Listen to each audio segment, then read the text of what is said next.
Ela tentou me impedir de salvar a vida de um homem. Trabalhei em uma sala de emergência por 6 anos, então tenho muitas histórias, mas quando se trata de pessoas arrogantes essa se destaca em minha memória. Toda pessoa que trabalhou em um pronto-socorro sabe que segundas-feiras são os dias mais movimentados da semana e quando todas as pessoas difíceis aparecem. Esse dia não foi diferente. Eu trabalhava como enfermeiro na triagem, onde você é avaliado inicialmente na recepção antes de ir para a área de atendimento. Aqui nós determinamos quem precisa ser atendido primeiro e quem pode esperar. Tínhamos algumas macas na recepção para pessoas que precisavam de monitoramento mais próximo ou de acesso intravenoso, coleta de sangue, exames e etc. Havia 6 macas, mas neste dia estava tão movimentado que todas as 6 macas estavam ocupadas, além de mais 5 no corredor. Essa senhora chegou de ambulância, mas como seus sintomas não indicavam uma emergência, ela foi colocada na maca da triagem para aguardar sua vez. Ela estava sentindo muita dor. Após a avaliação, reconheci os sintomas dela como sendo causados por cálculos biliares, dolorosos, mas neste caso não representavam risco de vida. Colocamos ela em uma maca. Iniciamos uma via intravenosa. Fizemos exames de sangue e a conectamos ao monitor apenas como precaução.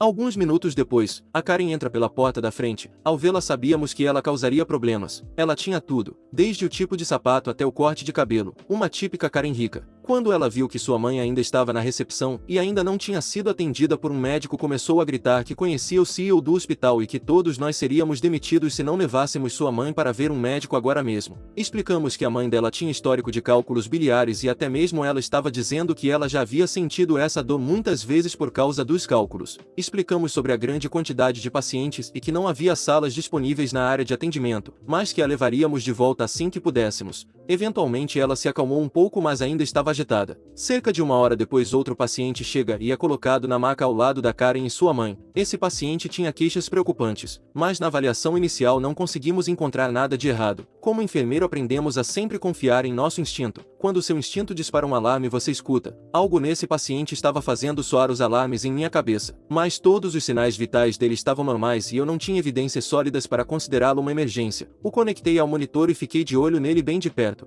e informei a enfermeira responsável sobre minhas preocupações e ela disse para avisá-la assim que algo mudasse. Não demorou nem 5 minutos para que algo mudasse. Agora, nesse momento devo explicar que esse hospital era um centro de trauma de nível 1, o que significa que recebíamos todos os casos graves, desde acidentes de carro até vítimas de disparos. Como tínhamos que estar prontos para qualquer trauma, lesões com risco de vida, tínhamos uma sala com 3 leitos que era isolada dos demais leitos, pois os traumas geralmente envolviam muitas pessoas e muito sangue. Mesmo em dias movimentados como esse, essas salas ficavam vazias a menos que houvesse um paciente de trauma. Agora, voltando ao paciente crítico, eu estava medindo os sinais vitais da mãe da Karen quando olhei para o outro paciente. Notei uma mudança preocupante no ritmo cardíaco dele e parei com a mãe da Karen para avaliar o que estava acontecendo com o paciente. Isso não agradou a Karen. Ela realmente segurou meu braço e disse para eu terminar de cuidar de sua mãe. Eu puxei meu braço e disse que precisava ter certeza de que o paciente estava bem. Quando me virei para o paciente, seu ritmo entrou em fibrilação ventricular, ritmo com risco de vida. Com a fibrilação ventricular você literalmente tem menos de 1 minuto para intervenções que salvam vidas. Liguei para a enfermeira responsável para informar sobre a condição do paciente crítico enquanto desligava o monitor e colocava sua maca em movimento. Ao começar a levá-lo de volta à sala de trauma, Karen pulou na frente da maca e a parou. Ela estava gritando que sua mãe chegou primeiro e precisava ser atendida antes do paciente, e que eu era mentiroso e que ela iria me demitir. Normalmente sou uma pessoa tranquila, mas sabendo que o paciente estava literalmente segundos de perder a vida, eu disse a Karen: "Você tem uma escolha. Saia do meu caminho ou será atropelada." Enquanto continuava a empurrar a maca para frente. Agora, sou muito bom em empurrar macas rapidamente e levar os pacientes para onde eles precisam ir com pressa. Uma das razões pelas quais eu fazia parte da equipe de trauma. A Karen tentou ficar firme, mas percebeu que eu não ia parar e pulou para fora do caminho no último segundo quando eu estava a 1 centímetro de atingi-la. Infelizmente ela não se moveu rápido o suficiente e acabei passando por cima de seu pé. O que mais tarde descobri que quebrou 2 ossos. Nesse ponto eu não me importei e levei o paciente de volta à sala de trauma, deixando a Karen gritando no chão. Passamos cerca de 30 minutos com o paciente crítico, mas ele acabou falecendo. Quando voltei para a recepção, a Karen e sua mãe já haviam sido levadas para a área de atendimento para ver um médico, mas a enfermeira responsável me avisou que eles estavam registrando uma reclamação contra mim. Alguns dias depois, o próprio CEO do hospital veio me visitar no meu próximo turno. Ele era conhecido por ser um homem gentil e justo. Como isso aconteceu antes da instalação de câmeras nos prontos-socorros, ele teve que se basear no que aconteceu por meio de relatos. Aparentemente, a Karen disse que eu a agredi várias vezes vezes e coloquei a vida de sua mãe em perigo por não avaliá-la corretamente e que eu deveria ser demitido. Descobriu-se que a mãe da Karen realmente tinha cálculos biliares e nada mais. Eu expliquei calmamente o que aconteceu exatamente e que as ações da Karen poderiam ter resultado no falecimento do paciente devido ao atraso causado por suas ações. Quando cheguei na parte em que falei com a Karen e atropelei seu pé, o CEO começou a rir e então tentou esconder o riso com a mão. Ele explicou que a Karen era amiga da irmã dele e ele sabia que tipo de pessoa ela era. Não só não fui demitido, como ele colocou uma nota pessoal em meu prontuário elogiando minhas ações, na minha próxima avaliação recebi um grande aumento e um bônus graças à nota do CEO. Observação adicional. O hospital concedia um prêmio 2 vezes por ano a 2 funcionários que apresentassem habilidades excelentes em sua profissão. Em minha avaliação eles me informaram que eu ganhei esse prêmio graças à nota do CEO. Isso veio com um bônus de $500. Outra observação. Muitas pessoas se perguntaram por que a Karen não foi acusada de um crime. Eu não tenho certeza. Isso aconteceu há 20 anos e eu tinha 22 anos na época. Então não sabia nada sobre opções legais. Eu simplesmente continuei meu dia e não pensei em denunciá-la. Descobrimos mais tarde por meio da autópsia que o paciente crítico tinha um aneurisma de aorta abdominal que tem uma taxa de mortalidade muito alta. E provavelmente teria falecido independentemente do que fizemos, ou do que a Karen fez. Próximo relato. Minha mãe estragou nosso relacionamento por causa de dinheiro.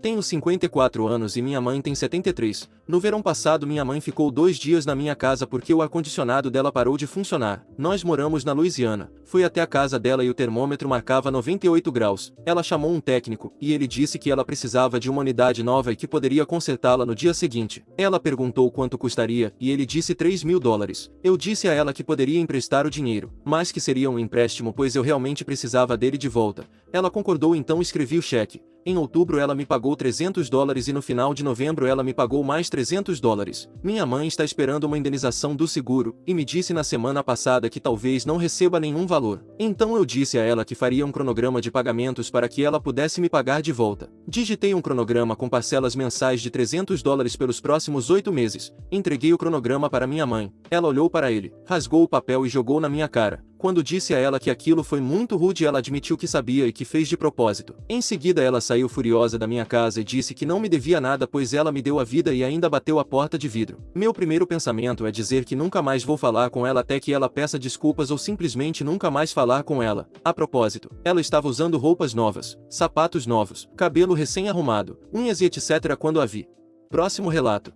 Sou o idiota por contar ao meu meio-irmão a razão pela qual minha mãe não quer ter nada a ver com ele. Quando eu era um bebê meus pais se divorciaram. Meu pai havia traído minha mãe e isso só veio à tona porque a amante dele engravidou e o fez escolher entre ela e minha mãe. 9 meses e um divórcio depois meu irmão Ethan agora com 14 anos nasceu. Desnecessário dizer que minha mãe não tem simpatia por Ethan. Ela não o odeia, mas também não ama e nem quer qualquer tipo de relacionamento com ele. Nas vezes em que ela o encontra ocasionalmente quando ela me busca ou me leva para a casa do meu pai ela basicamente o ignora. Ela evita fazer contato visual ou iniciar qualquer conversa com ele. E quando ele tenta falar com ela responde brevemente e nos apressa para seguir em frente. Meu pai e minha madrasta protegeram Ethan do drama familiar passado e isso sempre foi frustrante. Mas eu achei que não era meu lugar interferir. Por causa disso ele não entendia por que minha mãe não gostava dele. Ele pensava que era porque ela odeia meu pai e é uma mulher fria e ressentida que não consegue deixar o passado para trás e tem ciúmes da minha madrasta. Antes que alguém me diga que minha mãe mentiu para mim sobre o caso do meu pai. Ele admitiu tudo como eu contei quando eu o pressionei por detalhes alguns anos atrás. Enfim, vamos para o incidente que desencadeou tudo. Minha mãe planejou uma viagem e, é claro, eu fui convidado, mas ela também convidou meu tio paterno que ficou do lado da minha mãe na cisão familiar que foi a traição e o divórcio, e que ainda é amigo íntimo dela até hoje e seus filhos. Quando Ethan descobriu que seus primos foram convidados para a viagem mas ele não, ele ficou arrasado e veio até mim perguntando por que minha mãe o odeia tanto. Ele realmente começou a chorar. Fiquei muito mal por ele, decidi que ele merecia saber a verdade. Tentei contar a verdade da maneira mais delicada possível, mas não há realmente uma boa maneira de dizer a uma criança chorando que ele é o resultado de uma traição e que é por isso que minha mãe nunca quis ter um relacionamento com ele.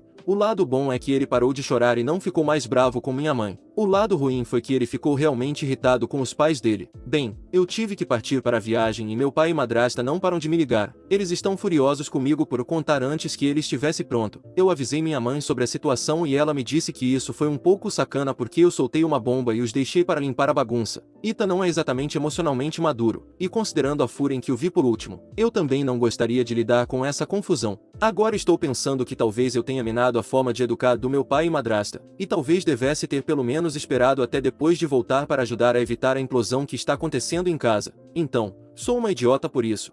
Próximo relato. Eu continuo encontrando minha mãe biológica, mas ela não sabe que sou eu.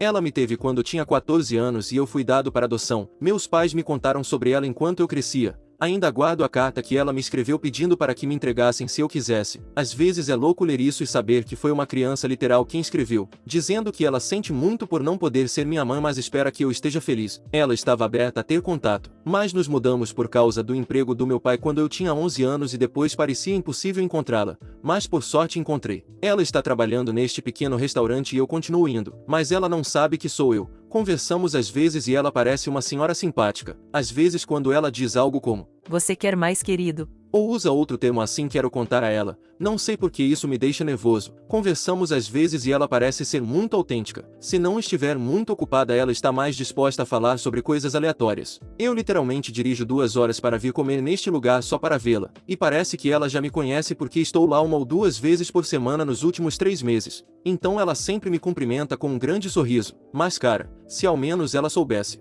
Atualização. Bem, eu fiz isso, contei a ela, e sim, foi bastante intenso, meu coração até estava batendo rápido. Eu ficava tentando pensar em como contar a ela. Muitos dos comentários no meu último post aqui mencionaram escrever uma carta para ela assim como ela escreveu uma carta para mim. Originalmente esse era o plano, mas para mim parecia que eu precisava dizer em palavras. Tudo aconteceu anteontem. Esperei ela terminar o expediente e foi quando o restaurante já estava fechando. Fiquei esperando no estacionamento. Nos cumprimentamos quando ela me viu pela primeira vez, mas então eu disse a ela que havia algo sério que ela precisava saber. Primeiro pedi desculpas por manter isso dela por tanto tempo. Ela não reagiu até eu realmente tirar a carta dela, e a partir daí ela começou a chorar, chorando e gritando ao mesmo tempo. Nem precisei terminar todo o discurso de "eu sou seu filho", ela apenas viu e soube. Foi louco. Em seguida ela me abraçou instantaneamente, mas depois recuou e perguntou se podia me abraçar. Claro que podia, e nós ficamos ali abraçados e chorando no estacionamento. Isso a afetou muito. As pernas dela falharam por um segundo. Então eu tive que segurá-la enquanto ela continuava me abraçando por 1 minuto. O que realmente me emocionou foi ela dizendo: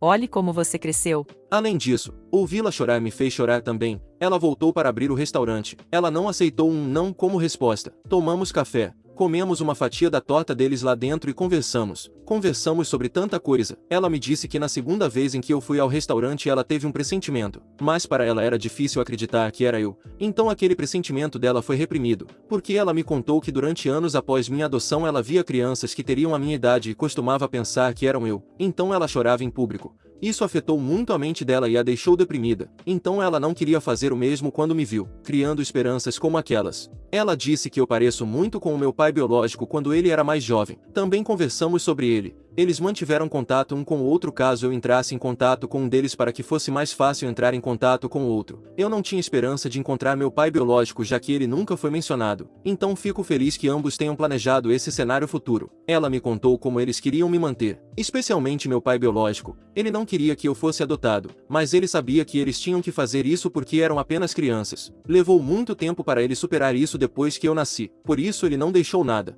Porque ele não queria acreditar que poderia não me ver novamente. Conversamos por horas até quase 2 da manhã. Ela só queria saber tudo sobre mim. Mas a coisa principal para ela era saber se eu estou feliz. Se meus pais foram bons comigo. Se tive uma infância feliz. E eu tive. Eu disse a ela obrigado por ajudar a me dar essa vida. Nós dois choramos novamente. Ela foi quem mais chorou. Tudo foi muito emocionante para ela. Às vezes ela parecia realmente feliz, mas depois ficava triste novamente. Depois do meu aniversário de 18 anos ela estava esperando que eu a encontrasse. Por isso ficou na mesma cidade. Mas como eu não fiz isso ela sempre pensou que talvez eu a ressentisse. Que eu não sabia que era adotado ou talvez tivesse decidido que era melhor não tê-la por perto. Isso me fez sentir mal por não contar a ela antes. Ela me disse que não é minha culpa e que fiz certo indo no meu próprio ritmo. Sinceramente, ela é tão doce. A maneira como ela continuava olhando para mim com o maior sorriso às vezes me emocionava. Faz você pensar como alguém que foi um total estranho em toda a sua vida pode olhar para você com tanto amor. É incrível. Aprendemos tanto um sobre o outro. Ela me perguntou se poderíamos jantar em breve para continuar conversando. E se em algum momento no futuro eu tiver interesse em ir até a casa dela para conhecer o marido dela. Tudo isso soou realmente ótimo.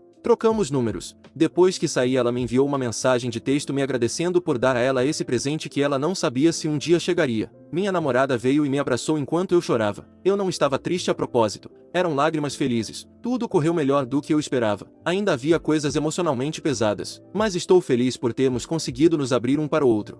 Conheci meu pai biológico pela primeira vez na vida e estou muito feliz com isso. Muitos de vocês pediram para eu contar como foi conhecer meu pai biológico, e dizer que foi emocionante é um eufemismo. Tenho sentido tantas coisas desde que tudo isso aconteceu. Nos encontramos alguns dias atrás. Originalmente era para ter acontecido quase 2 semanas atrás, mas surgiram alguns contratempos. Trabalho e depois fiquei doente por alguns dias, mas conseguimos fazer acontecer. Sinceramente, eu estava mais nervoso desta vez porque não sabia nada sobre ele. Com minha mãe biológica foi diferente porque eu a observei de longe e pude conhecê-la um pouco antes de tudo me revelar. Pedi à minha mãe biológica que estivesse presente também porque ela o conhece melhor. Então nós dois estávamos esperando por ele neste parque. Ele já estava chorando antes mesmo de chegarmos até ele. Esse cara é forte também. Então ele me abraçou bem forte chorando. Ele me disse que quer que eu saiba que eles me amavam muito e que ele me ama. Perdi a conta de quantas vezes ele voltou para mais um abraço. Isso definitivamente o afetou e ele continuava dizendo: Obrigado, Deus. Algumas vezes olhando para o meu rosto. Os sentimentos, cara, os sentimentos. Tivemos tantos deles. Ouvir ele me dizer o quanto eles me amavam mesmo naquela época significou muito para mim ouvir isso e para ser honesto. Isso me fez segurá-lo bem apertado também. Tenho certeza de que para todos no parque foi estranho ver 3 pessoas chorando. Meu pai biológico disse que chorou tantas vezes só dirigindo até aqui que ele achou que não tinha mais lágrimas até nos ver. Quando todos estávamos sentados caiu a ficha de que minha mãe biológica não estava mentindo quando disse que éramos parecidos. Obviamente ele está mais velho, mas ainda assim, caramba. As semelhanças. Ele trouxe presentes também, o que foi uma surpresa. Foi realmente gentil da parte dele. Ele me disse que eu não preciso ficar com ele se não quiser, mas ele se sentiu estranho vindo sem nada e queria me dar isso há muito tempo. Um deles era um urso de pelúcia segurando um porta-retratos dele no hospital me segurando. Ele tinha 15 anos. Ainda é louco perceber isso. E a outra coisa era um diário. A coisa do diário era algo que ele disse ter começado a escrever para mim anos depois de eu ter sido adotado. Ele estava em terapia e isso o ajudava a lidar pensando que um dia me entregaria essas palavras. Era a maneira dele de se sentir conectado a mim. Ainda não li tudo, mas algumas páginas eram seus pensamentos e era como se ele estivesse conversando comigo. Como ele se sentiu quando descobriram que ela estava grávida. Depois a adoção e tudo o que passava em sua mente quando ele me segurou pela primeira vez como um bebê. Eu nem sabia que ele também estava no hospital. Não era o que eu estava esperando. Realmente me emocionou. Li um pouco mais do que ele escreveu ontem à noite e isso realmente me fez chorar. Fico triste ao pensar em como isso os afetou emocionalmente durante todos esses anos. Também acho muito doce que ele tenha querido escrever isso para mim. Conversamos sobre a vida dele que foi bem difícil, suas dificuldades em casa e os sentimentos que ele tinha ao me dar para adoção. Depois ele queria saber tudo sobre mim, basicamente as mesmas perguntas que minha mãe biológica tinha feito. Eu fiz questão de deixar claro que eles tomaram a decisão certa porque minha vida foi muito boa. Ele parecia querer chorar quando soube disso porque era tudo o que eles esperavam e algo que ele sempre se perguntou ao longo dos anos. Minha mãe biológica saiu um pouco depois que estávamos mais à vontade para que pudéssemos conversar mais em particular quando não parecia mais tão estranho entre nós. A partir daí ele me contou histórias sobre como conheceu minha mãe biológica. Às vezes ele apontava coisas que notava em mim que o lembravam dela, ou coisas que eu e ele tínhamos em comum.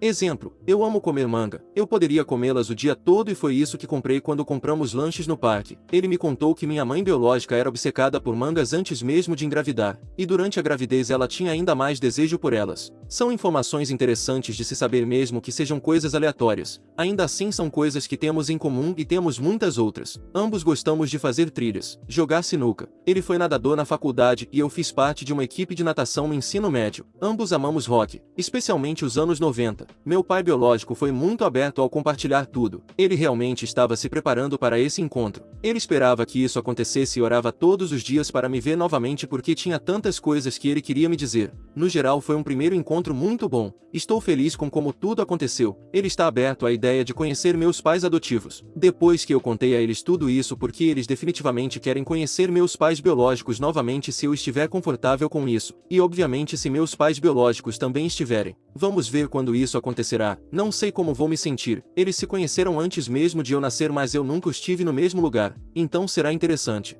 Eu e meus pais nos encontramos ontem para tomar café da manhã para que eu pudesse contar a eles tudo. Minha mãe ficou tão feliz com como as coisas aconteceram. Ela também chorou quando eu estava contando sobre as reações de ambos. Meu pai estava orgulhoso porque ele sabia o quanto foi difícil nos meses depois de encontrar minha mãe biológica e não querer fazer contato ainda. Estou realmente feliz por ter o apoio deles porque é difícil não se sentir culpado por querer saber mais sobre meus pais biológicos. Eles me deram uma vida muito boa, então por um tempo pareceu que talvez para eles eu estivesse mostrando que não foi bom o suficiente. suficiente para mim e que eu preferiria ter meus pais biológicos, mas eles me disseram muitas vezes que querem que eu faça isso por mim e sabem o quanto eu os amo. E realmente amo. Encontrá-los e conhecê-los foi difícil, mas valeu a pena para mim, e ver as reações deles fez tudo parecer ainda mais valioso. Ainda não consigo acreditar às vezes. Fim dos relatos. Se gostou das histórias, deixe seu like no vídeo e assista mais clicando no vídeo que está aparecendo agora.